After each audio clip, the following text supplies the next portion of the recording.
Landslide na naman. So, at bangin sa gilid nyo. Bangin sa gilid. Kaya sa mga may balak dyan na dumadaan dito, papunta na at gumala sa titik, huwag muna sa ngayon. At kamali ka dyan, dito ka natumba, iwan ko lang. Doon ka na pupulutin. Malalim to, malalim. Ayan o, yung ilog natin tinatawiran mga kapatid.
So baba tayo.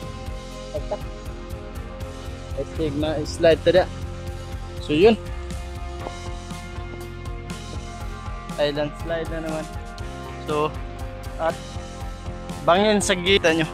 Bangin sa gilid pag nagkamali ka ng kamada dyan. So ito landslide mula doon sa taas. Malaki yung landslide. At napakaputik ng daanan. Kaya sa mga may balak dyan na dumadaan dito, papunta ng at gumala sa titik, huwag muna sa ngayon habang hindi pa ito na-clearing mga kabetso. Malalim yung bangin at dito ka lang dumaan kasi dito wala na, natambakan ang mga kabetso.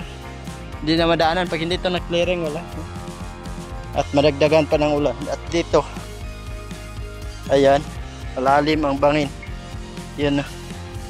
So pag nagkamali ka dyan, dito ka natumba, iwan ko lang. Doon ka na pupulutin sa doon ka na pupulutin sa sapa. Ayan, ganyan kalalim dito. Doon, nahangir na yung guide rails. mga kabiits. Kalalim. Tara, tuloy tayo.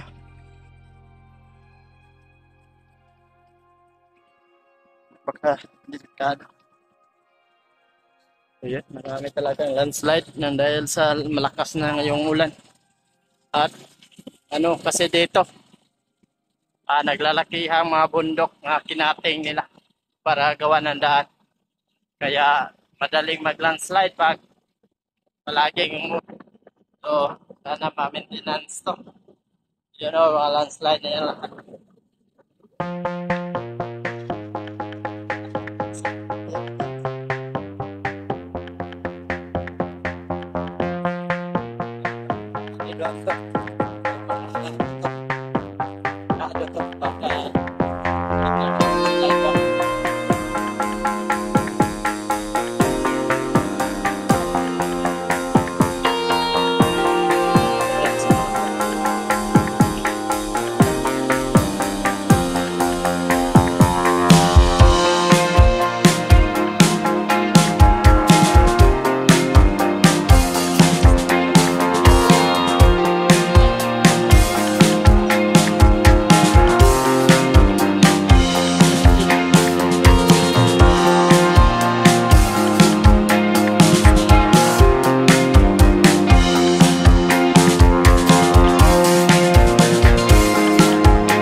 Dito ay sapat. Hindi pa na tapos ng tulay ng isang taon. Yung tulay wala pang makikita. Nagawa sila dito. Mabagal yung ito. Ay ano, isang pilote lang yung natanan.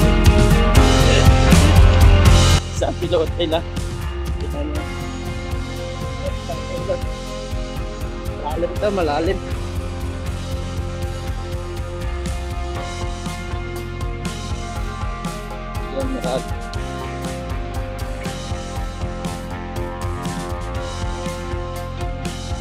Malalim dito tayo saan. At ayan o, yung ilog natin tinatawiran mga kapatid. Malakas na yung tubig dahil palagi nang umulan at napakalinaw at napakalinis ng tubig dito.